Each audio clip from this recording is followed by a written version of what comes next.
Jin Park had been on the Meridian Avenue Bridge for 47 minutes when it decided to fall. He had been on it longer than that in total, 2.5 hours. If you counted the morning inspection, he'd begun at 6 a.m., moving methodically from the south abutment toward the center span with his clipboard and his tap hammer and the portable, ultrasonic testing unit that the department had finally approved for field use after 3 years of him submitting the budget request. But 47 minutes was how long he had been specifically here, at the junction of panel point 7 and the upper cord on the east truss, because panel point 7 was the reason he was out here in February, on a bridge over a partially frozen stretch of the Mississippi River, in wind that came off the water at a temperature that his phone told him was -11 and his face told him was a lie. It was colder than that. Panel point 7 had a problem. It had, technically, had a problem for 18 months. Jin had flagged it on his initial inspection of this bridge, submitted a formal maintenance request, followed up at 60 days, 90 days, 6 months. The Hennepin County Infrastructure Office had reviewed his report and scheduled remediation for the following spring. Then the following spring had come and gone and the project had been folded into a larger rehabilitation initiative that was subject to federal funding allocation, which meant it was subject to the timeline of things that were subject to federal funding allocation. It was February. The remediation was still pending. Jin had requested an emergency reassessment after a temperature survey 3 weeks ago showed accelerated stress corrosion in the panel point gusset plate, the specific failure mode he'd been documenting for a year and a half, now progressing faster than the models predicted. The request had been approved. He was doing the reassessment. The gusset plate cracked at 8:47 a.m. Not the whole plate. A propagating fracture, the kind he'd been predicting in his models, the kind that in a controlled laboratory environment would have taken another 3 to 6 weeks to reach critical failure threshold. But this was not a controlled laboratory environment. This was -11 degrees Fahrenheit on a bridge carrying morning traffic. The steel thermal contracted to its minimum cross-section. A garbage truck in the center lane that Jin had watched cross at 8:44 and noted, privately, was heavier than the load restriction sign at the south end of the bridge technically permitted. The fracture propagated at a rate his models had not predicted. The sound it made was not the dramatic crack of cinema, it was a low, grinding exhalation, like a very large thing deciding to stop holding its breath. Jin had exactly 3 seconds between hearing it and understanding what it meant. He ran, not away from the edge. There wasn't an away. He ran toward the east railing, toward the downstream side of the bridge. Because downstream was where the ice was thicker, the current ran faster. On the upstream side and the ice there was, fractured and uncertain, and because his brain was doing the geometry of the fall in real time and the geometry said, downstream east was survivable. And the rest was a question he didn't want to ask. The bridge gave way under him on the second step. He went into the river at 8:48 a.m.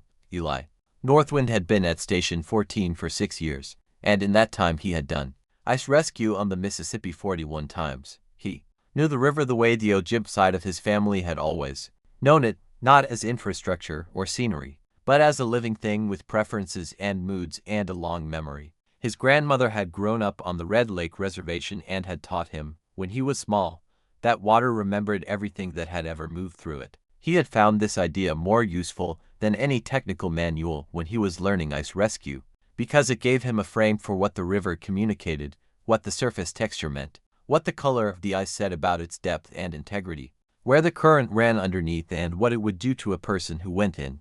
He had been the lead ice rescue technician at Station 14 for 3 years. He had pulled 37 people out of the Mississippi alive. The call came in at 8:49 a.m. Structural failure, Meridian Avenue Bridge, multiple vehicles in the river, persons in the water, all available units. He was suited and on the apparatus before the second sentence finished. The scene when they arrived was the specific kind of chaos that looked, from a distance, like everything happening at once and was, up close, a set of discrete, manageable problems requiring discrete, sequential responses. 2 vehicles had gone in with the failed span, a sedan that was resting on the ice on the downstream side, doors already submerged, and a delivery van that had gone through the ice on the upstream edge and was sinking. 3 people had made it to the shore on their own. 2 were unaccounted for in the water, and there was a man on the ice. Eli saw him from the river bank before anyone else called it out, a figure in a dark jacket and safety vest, 40 feet from the nearest ice edge, sitting upright, which was the first thing Eli noted as significant. He wasn't moving toward shore. He was sitting completely still, which in ice rescue was either very bad or very good, depending on the reason. Eli assessed the ice in for seconds. Downstream side, adequate thickness for approach with ice rescue equipment on a tether. The man's weight was distributed correctly, sitting, not standing, not moving, which meant either he was injured or he understood ice rescue protocol. And protocol said treat both the same. I'm going in, he told his team leader, Sergeant Bowman. Tether on. I'll approach from the downstream southeast. He was on the ice before Bowman finished nodding. The code was a fact Jin had already filed and set aside. He had been a structural engineer for 9 years. He had spent those 9 years cultivating the professional discipline of processing facts in the order of their importance rather than the order of their emotional weight. The cold was a fact. The fracture he had witnessed, and which he had been observing and documenting and predicting for 18 months, was a fact. The position of the ice, the integrity of the surface beneath him, the distance to the nearest shore, the direction of the current underneath, all facts, to be processed in order. He was sitting still because sitting still was the correct thing to do on ice of uncertain thickness. He had read the ice rescue protocols. He had read them because he inspected 17 bridges in the metro area, all of them over water. And he believed in understanding what would happen if his assessment was ever wrong. His assessment had not been wrong. The bridge had failed. His assessment had simply been ignored for 18 months, which was different. But the result was identical from the perspective of the ice he was currently sitting on. He was also sitting still because his left shoulder had impacted the ice on entry, in a way that suggested at minimum a significant contusion and at maximum something. He was not going to assess until he was no longer on the ice. He heard the figure coming before he saw him, the particular shuffling slide of an ice rescue approach, low center of gravity, weight forward. He turned his head carefully. The man was compact and methodical, moving with the absolute confidence of someone who had done this so many times that thinking about it was no longer necessary. He was wearing full ice rescue gear, dry suit, helmet, tether line running back to the shore, and he was moving diagonally, taking a line that Jin recognized, after a moment, as the optimal approach vector for the ice conditions on this section of the river. He had calculated the approach. Jin had calculated the approach. They had calculated the same approach. This was not the moment to find this remarkable, so Jin simply filed it. The man reached him and crouched smoothly to a spread weight position. Dark brown skin, sharp dark eyes beneath the helmet, a face that was reading Jin with the same systematic attention Jin had been applying to the ice. Ice rescue. Can you tell me your name? Jin Park. I was on the bridge. Are you injured? Left shoulder. Impact on entry. I haven't moved it. Good call. The man was already running his gloved hands along Jin's shoulder with a practiced lightness, not a full assessment, just a quick structural read. I'm Eli. You're going to put your arms through this flotation sleeve and I'm going to tow you to the downstream bank. You stay flat. You don't try to stand. You let me do the movement. Understood? Understood. Jin paused. The van on the upstream side. There's still someone in the water. I saw them go in before the spin failed. The current on the upstream edge runs under the ice northwest. They'll have moved that direction. Eli stopped. He looked at Jin with a different quality of attention. You clocked that from the surface? I know this river section. I've inspected this bridge 4 times. Jin held his gaze. Northwest, under the ice. Maybe 100 feet from the point of submersion. 1 second of assessment. Bowman, Eli said into his radio, voice completely level. I need the upstream team to check northwest from the van's entry point, under the ice, 100 feet. Possible submersion, current drift. He paused. Source has direct observation knowledge of this river section. Treat as reliable. He looked at Jin as he said the last sentence. Jin wasn't sure why that mattered to him. It did. Ready? Eli said. Yes. Jin said. They moved. The upstream survivor was found at 93 feet northwest of the van's entry point. Jin heard this on Eli's radio while they were crossing the ice. The particular static craft transmission of a rescue confirmation got him. He's breathing. We're coming up, and he felt the information move through his chest in a way that was different from the cold. Eli heard it too. He didn't stop moving, but something in his posture shifted, a fractional release of the tension that had been driving the pace. They reached the downstream bank at 9:04 a.m., 16 minutes after Jin had gone into the river. The paramedic team was there. They were efficient and thorough, and they looked at Jin's shoulder with portable imaging equipment that he was professionally curious about even in the circumstances. And they told him it was a grade 2 separation, significant, manageable, not surgical. They gave him thermal blankets and a heating pack and a space on the bank that had been cleared for treatment. Eli was 10 feet away, debriefing with Bowman, radio still in hand, tracking the upstream extraction by the audio from his team. At 9:09, the upstream confirmation came through, survivor out, alive, en route to HCMC.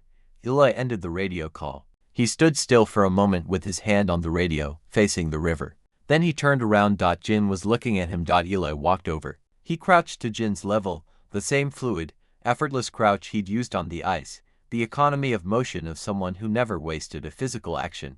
Northwest, he said. 93 feet. I said approximately 100, Jin said. You were 7 feet off.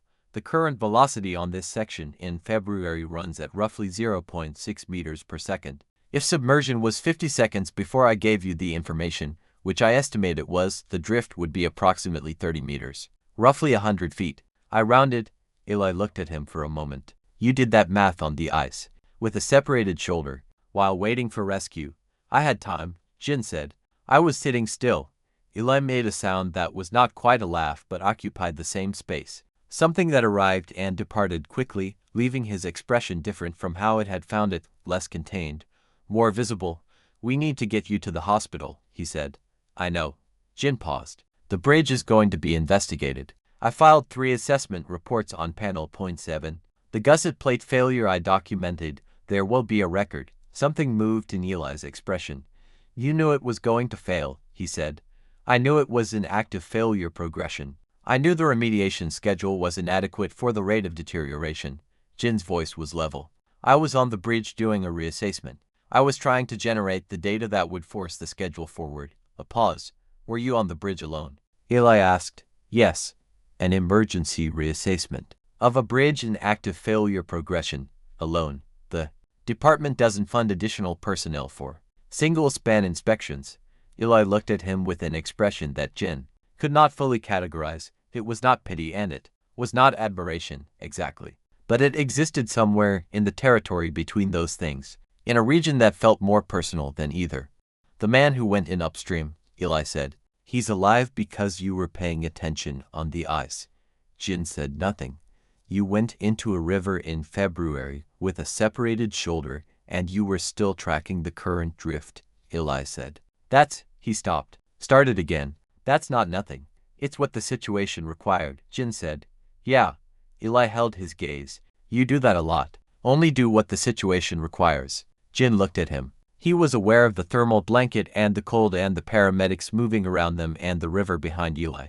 Still moving under the ice, indifferent and continuous. I've been told that's a limitation, he said. By who? People who know me. Eli was quiet for a moment. Then, with the same directness he used for everything else, I think it depends on the situation. Chapter 2, Under the Ice. HCMC, Hennepin Healthcare, was 12 minutes from the river by ambulance. Eli rode in the back with Jin. This was not standard protocol for ice rescue technicians whose patients were stable and in paramedic care. But Bowman had waved him off with the practiced patience of a team leader who had learned which battles to have with Eli Northwind. The separated shoulder was stable. The patient was alert and oriented. The paramedic in the bay had everything under control. And Eli sat in the jump seat and watched Jin answer orientation questions with the methodical precision of someone treating a medical assessment as a technical problem to be solved efficiently. Do you know what day it is? Tuesday, February 11th, approximately 9:15 a.m. Do you know where you are? An ambulance, I assume HCMC bound, traveling northeast on 3rd Street based on the turn sequence from the river access. A pause. I'm making an inference from the turn sequence. I haven't verified. The paramedic wrote something on her tablet. Eli looked at the ceiling of the ambulance and did not make the sound that was trying to come out of him. You can say it, Jin said. Eli looked at him. Say what? Whatever you're not saying. I'm not saying anything. Jin looked at him with dark eyes that were, despite a grade to shoulder separation and a river in February, entirely clear. You made a sound that indicated you were suppressing a response. I'd rather you didn't suppress it. A pause. You told the paramedic you were making an inference, Eli said. About what street we're on. I was making an inference. Most people don't. He stopped. Most people don't flag their own inference making while they're being assessed for hypothermia. Most people aren't structural engineers, Jin said. Is that a job thing or a you thing? Jin considered this with what appeared to be genuine attention. Probably both. Eli looked at him for a moment. The ambulance made a left turn and Eli corrected his balance automatically. The shift of weight that 11 years of physical work in unstable environments had made reflexive. Where are you from? He asked. Minneapolis. I grew up in Koreatown, Nicollet Avenue corridor. My parents came from Incheon in 1989. He paused. You're going to ask why I became a bridge inspector. I wasn't, but now I am. My father is a civil engineer. He worked on highway infrastructure for 30 years. He used to take me to job sites when I was small. Jin looked at the ceiling of the ambulance. There was a bridge on I-35W, the one that collapsed in 2007. He had friends who had done work on it. He talked about it for years afterward. What it meant. What it should have meant. A pause. I was 12 when it collapsed. I decided that I wanted to be the person who found the thing that was wrong before it became that. The ambulance was slowing. They were pulling into the hospital bay. Did you? Eli asked. Find it. Yes, Jin said. 18 months ago, the bay doors opened. The moment passed into the organized activity of a hospital admission, but it left something in the air of the ambulance. The specific weight of a 12-year-old watching a news report and making a decision that would shape the next 20 years of his life. And then spending 18 months being right and being ignored. And ending up in the river anyway. Eli climbed out after the gurney. He stood in the hospital bay in his ice rescue suit, tether still coiled at his hip, and watched Jin be wheeled inside. Then he followed. The shoulder took 3 hours. Imaging, reduction, immobilization, monitoring. Eli was in the waiting area for 2 of those hours, which he spent doing the incident paperwork that he could do on his tablet anywhere and which he used as a professional justification for remaining in a hospital rather than returning to the station. A justification that Bowman did not inquire about and that Eli did not volunteer. At 12:40 p.m., Jin came out of the treatment bay in a sling and a hospital-issue sweatshirt, his own jacket having been cut off on the riverbank. He stopped when he saw Eli. You stayed, he said. Paperwork, Eli said. Jin looked at the tablet, then at Eli. Is the paperwork done? A pause. Yeah. Then you stayed. Eli put the tablet in his bag. How's the shoulder? Manageable. 6 to 8 weeks. Jin looked at his arm in the sling with the expression of someone performing a structural assessment of their own body. The incident report for the bridge failure will require my written account of the inspection findings at time of failure. I need to submit that today. You also need to eat something. Jin looked at him. You've been in a river, Eli said. You've been in a hospital. It's almost 1 p.m. He stood up. There's a Korean place on Chicago Avenue that's 10 minutes from here. I know because I eat there after night shifts when everything else is closed. You know a Korean restaurant on Chicago Avenue, Jin said. Halmoni's. The owner is from Busan. She'll recognize that you've had a bad morning without you having to explain it. Jin was quiet for a moment, and something moved in his expression. A recalibration, the kind that happened when incoming information didn't match an existing model, and the model had to be updated. Okay, he said. Halmoni's was small and warm and smelled of doenjang jjigae and something sweet from the kitchen that Eli couldn't identify, but that made the room feel like the opposite of February. The owner, a woman in her 60s with a precise, assessing gaze, looked at Jin's sling and Eli's ice rescue dry suit, still half unzipped, and said something in Korean. Jin answered, brief, quiet. She brought 2 bowls of soup without asking and disappeared. What did she say? Eli asked. She said we looked like we'd been somewhere cold. Jin wrapped his one free hand around the bowl. I told her we had. They ate. The soup was extraordinary.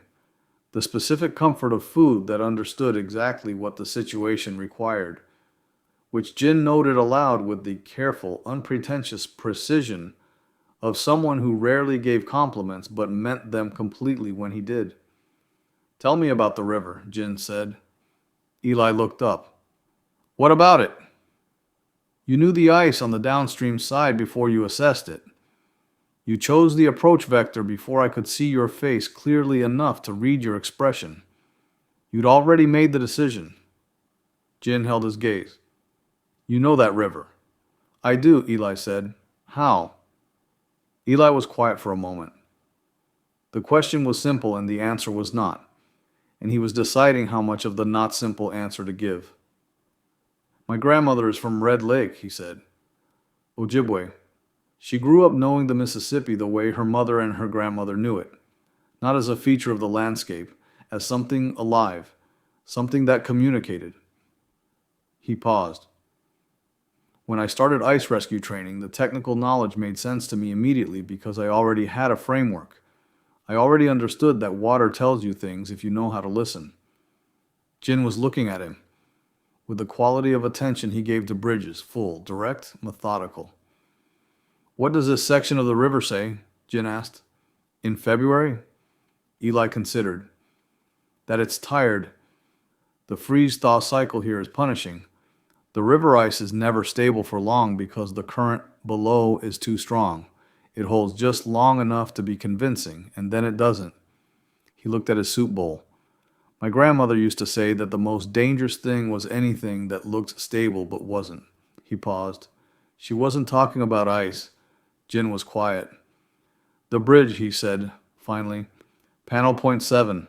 I submitted the first report 18 months ago. I used language that was technically precise and professionally appropriate and communicates almost nothing to anyone who isn't already thinking about gusset plate failure. His voice was very level. I've been thinking about what I should have done differently. And?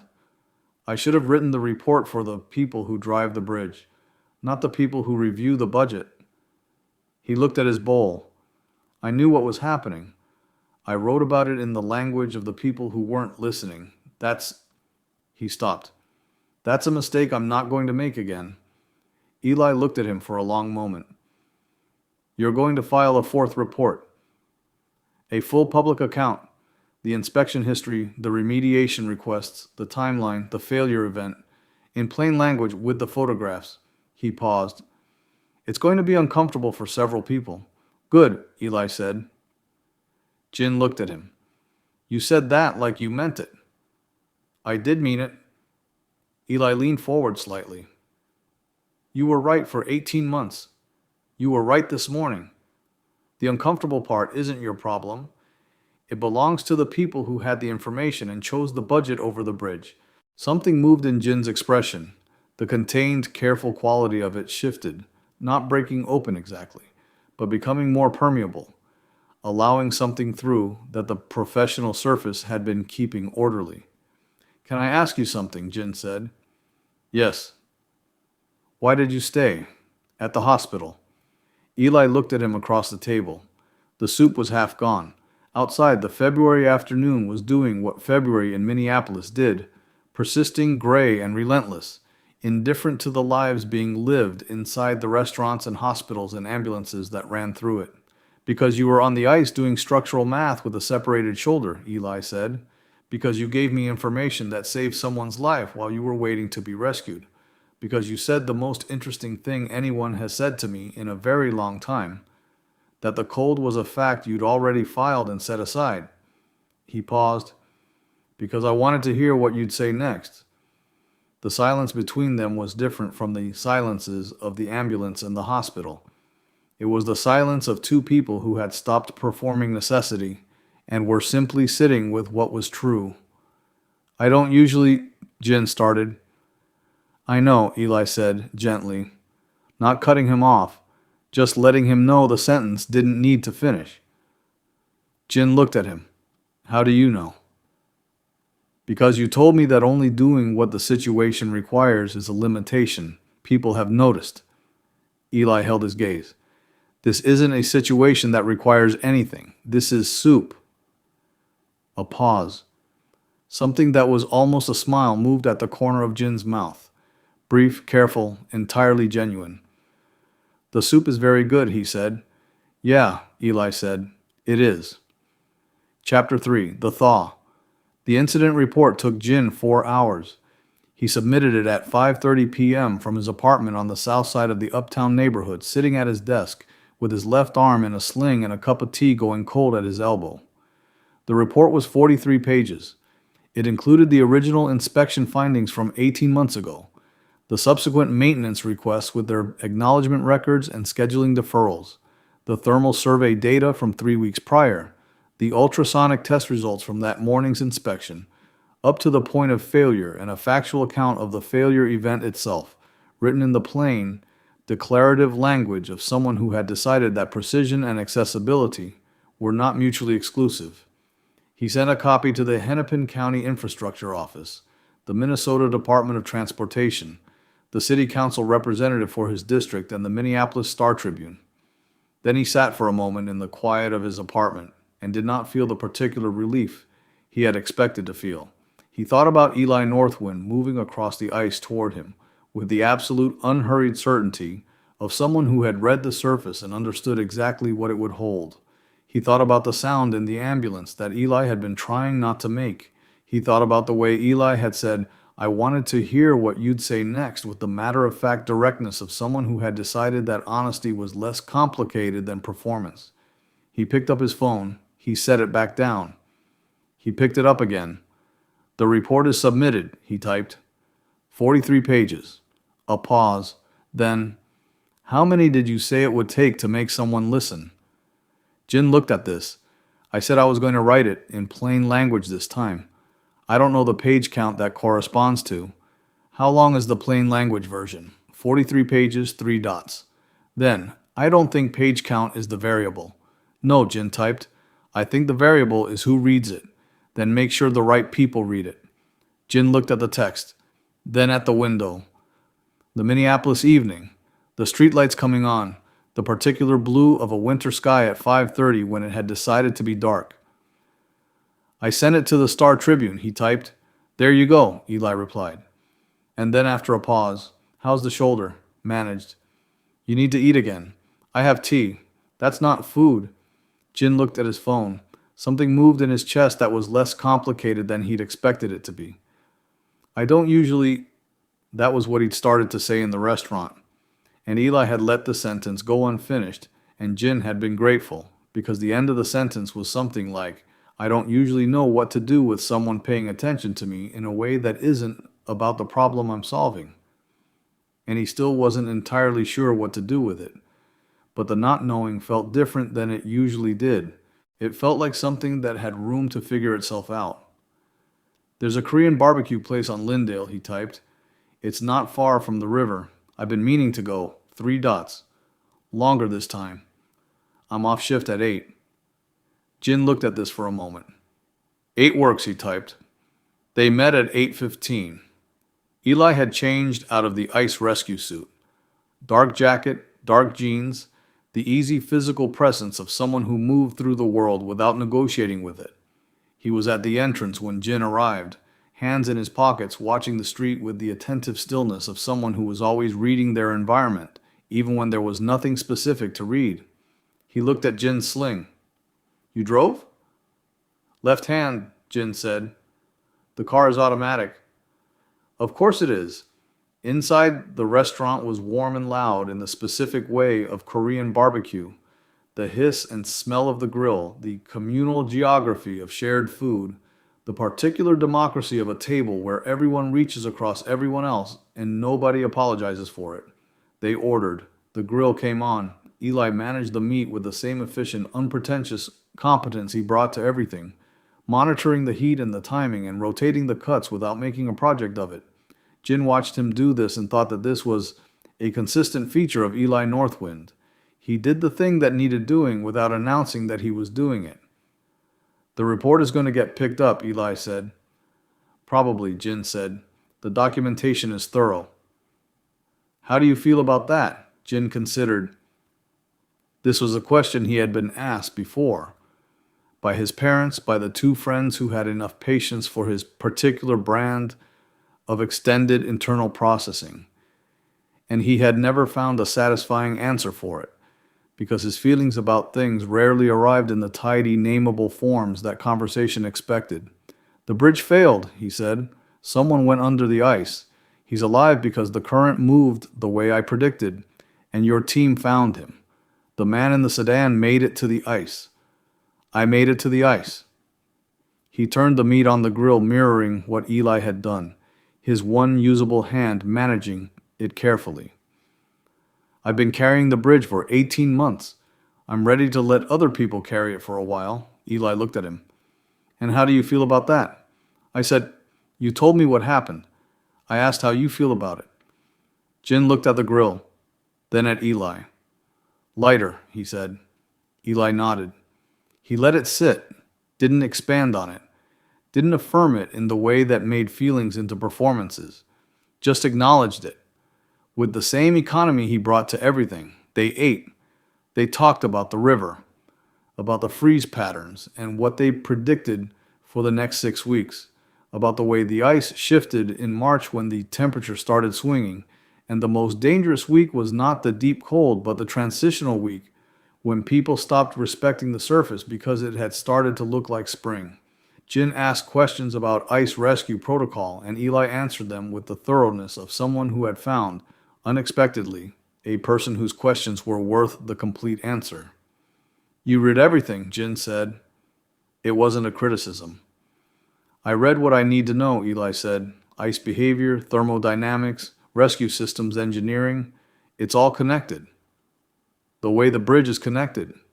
Every element affects every other element." "Yes." Eli looked at him. "Is that why you do it? Because you like systems?" Jin thought about this. He thought about his father on job sites and the I-35W bridge and the 12-year-old version of himself watching a news report and deciding something. He thought about panel point 7 and the 18 months and the 43 pages. "I do it because a bridge is a promise," he said. "It promises people that they can cross, that the thing they're trusting will hold." He paused. "When it doesn't hold, that's not just an engineering failure. It's—" He stopped, searched for the word that was not the technical word. "A broken promise to everyone who drove across it." Eli was very still. "That's why you went back this morning," he said, "even after 3 reports." "I couldn't not go back," Jin said. "As long as the bridge was making that promise, someone had to be checking whether it could keep it." Eli reached across the table. Not the tactical, purposeful reach of the ice. No equipment, no extraction, no professional frame around it. He put his hand over Jin's, which was resting on the table, and held it with the same deliberate quality he described when talking about the river, not fighting the current, not imposing direction, just present with it. Jin looked at their hands, his one workable hand, Eli's hand over it. He thought, "I have been inspecting bridges for 9 years, and I have never had an accurate model for this." He thought, "I'm not sure a model is what's needed." He turned his hand over. He held on. Outside, Minneapolis was doing what it did in February, holding its temperature steady, deep and unforgiving, the kind of cold that asks something of every person moving through it. The river was under its ice, moving in the dark the way it had always moved, indifferent to bridges and reports, and the small, consequential decisions of people on its surface. But the surface held. For now, in this moment, the grill and the warmth and the hand in his, that was enough. Jin Park had been right about the bridge for 18 months. He had been patient and precise, and he had kept filing reports, and he had gone back one more time, and the thing had fallen anyway, and a man under the ice was alive because of what he'd tracked from the surface, and 43 pages were on their way to people who would finally have to listen. And now there was this, across the grill, in a restaurant on Lyndale Avenue, Eli Northwind, watching him with the eyes of someone who had learned to read water and had decided to read him with the same attention. The data was telling him something true. He was not going to pretend it wasn't.